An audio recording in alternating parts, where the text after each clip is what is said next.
I just wore a bun in my last video and now this is what my hair looks like. I don't know if I love it or hate it. Let me know what you think. What is going on? It is so floofy.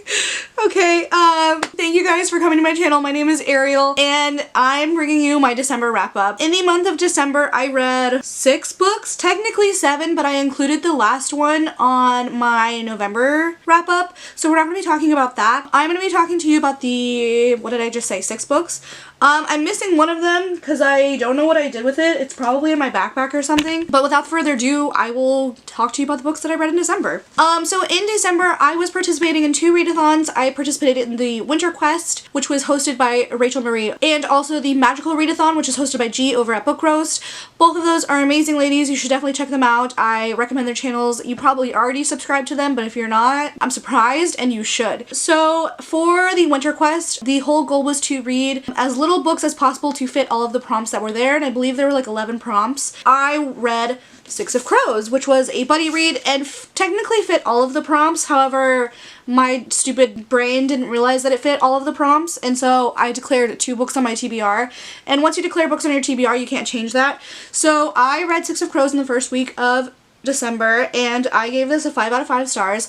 This was a reread for me, however, it was pretty much just reading it for the first time because there were so many things that were lost on me the first time that I had read it. Major plot points with the characters and what had happened and just kind of relationships to everyone. I definitely highly enjoyed this.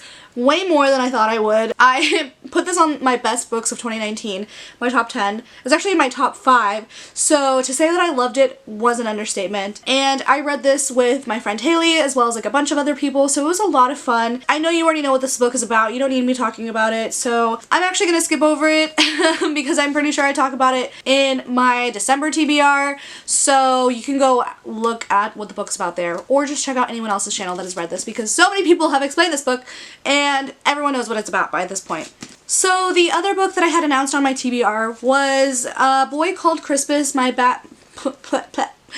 Matt Haig, and I thought this was adorable.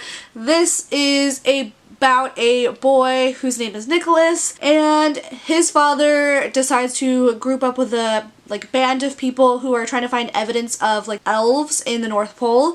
And there's like a big reward that if they can bring evidence of an elf. And because his family, him and his dad, they're very poor. So his dad takes this opportunity to go and search for these elves. Well, he's staying with like his evil aunt, and after a while he doesn't want to put up with it anymore. So he decides to go and find his father because he thought he would already be back by now. And it pretty much describes like an origin story of Santa Claus. I thought this was really cute. I think I gave it a 4 out of 5 stars. There is some darn cute illustrations in this. I adore it. I want to get it in hardback.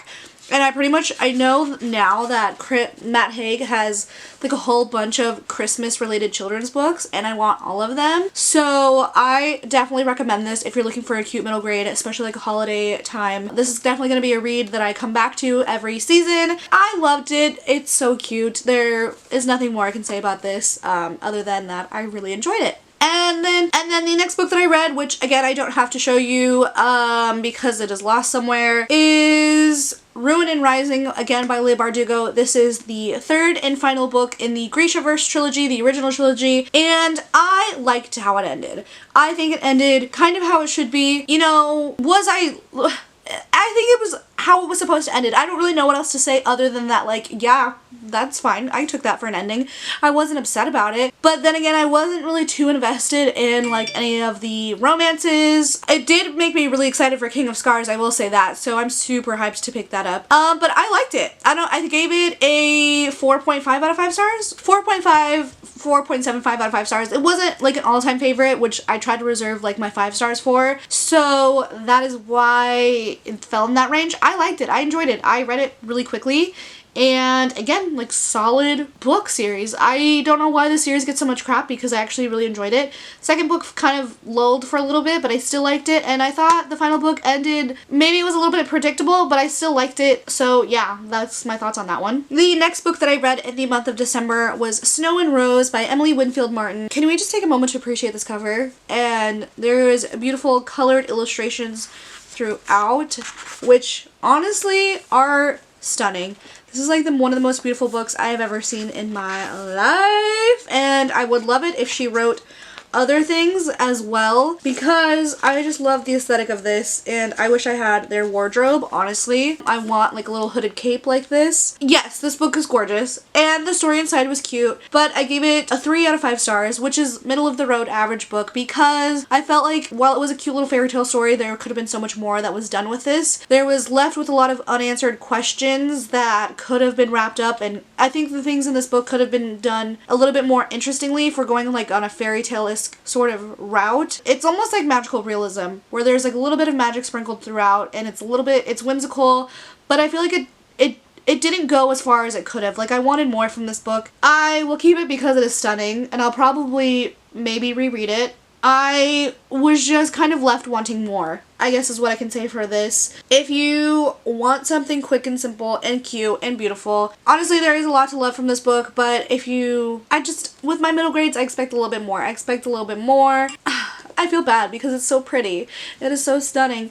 But yeah, this was just middle of the road for me. This is about 2 sisters, and after their father dies, they aren't able to afford their home, so with their mother they move out into the woods. People have been disappearing in the woods, so it's not safe. There are bandits in the woods, and there are large larger than average animals in the woods that are like dangerous. But they meet a little boy in the woods and they befriend him, and they go on adventures and they try to solve the mystery of their father disappeared, so they try to find out what happened to their father. Yeah, that's basically it. They run into some other characters in the woods. For a while, things aren't even explained. We just kind of like go along like this happens, and like there's no explanation for it until the very end, and it's kind of a weak explanation in my opinion. I liked it. 3 stars. The next book that I read and finished, we actually listened to on audiobook, and that was The Christmas Sisters by Sarah Morgan. I read this to participate in Buddy Reads a Latte, which is the book club hosted by Olivia Reads a Latte. I will link her channel down below.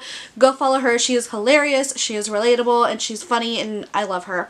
So that's why I wanted to join her book club. She had 3 books that they were reading in that month, and I only got to The Christmas Sisters because it was free on Scribd. And again, this was an average book. Not something I would have normally picked up, other than the fact that because it was part of the book club and because it was free, those were like the only reasons why I picked it up. And it was cute, not for me. And maybe I should realize that before like going into books. Like, maybe even if I want to participate in something, if it's not something that I'm going to be interested, maybe I should hold off on it, like, and just support it by, you know, bringing more awareness to it, because I really could have gone my life without listening to this book. There was nothing wrong with it. It just like really took me a long time to get through it, and I really didn't care all that much. But I know a lot of people who did read it enjoyed it, so like my opinion doesn't mean anything, because clearly I'm reading a book that I went into knowing that I probably wasn't going to like that much. This is about 3 sisters who are coming back home for the holidays. They each have something problematic going on in their life.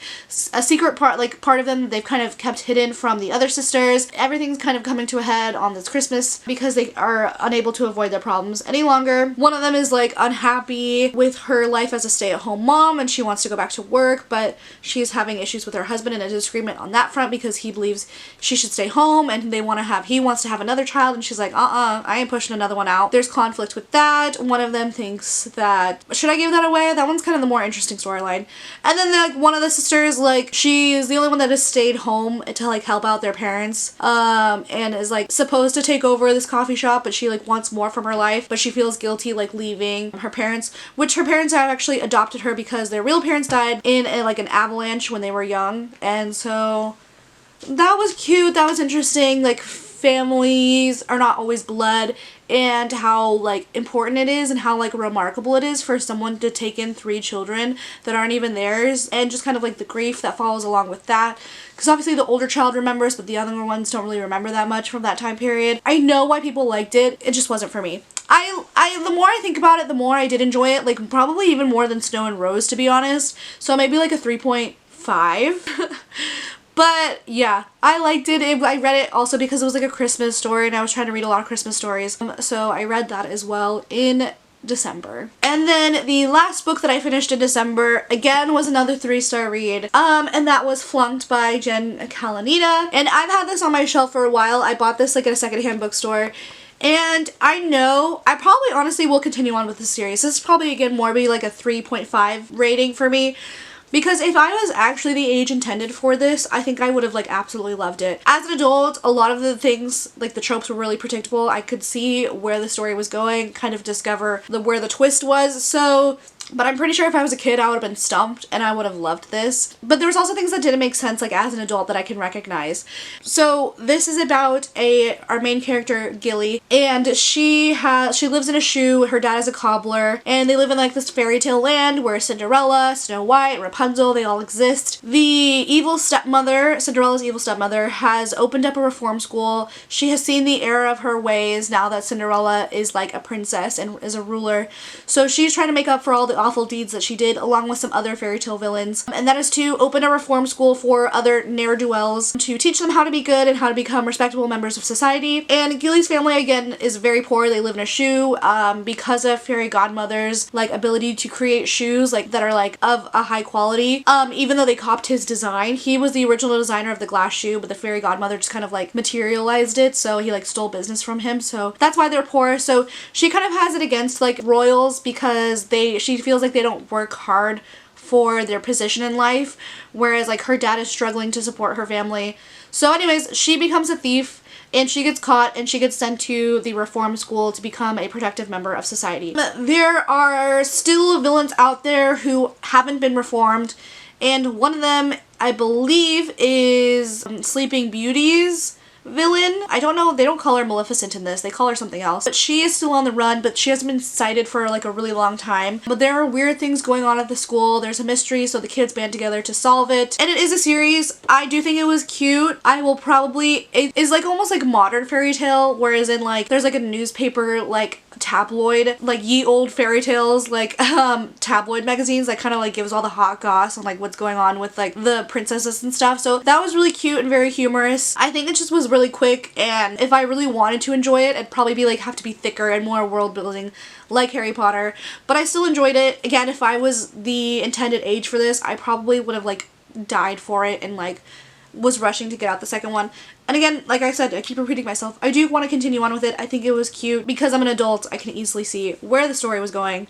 So yeah, that is my thoughts on Flunked. And those were all the books that I read in the month of December. Let me know if you read any of them or what books you read in December. And if you did read any of them, let me know what you think. And I will see you guys next time. Thank you for watching. Bye!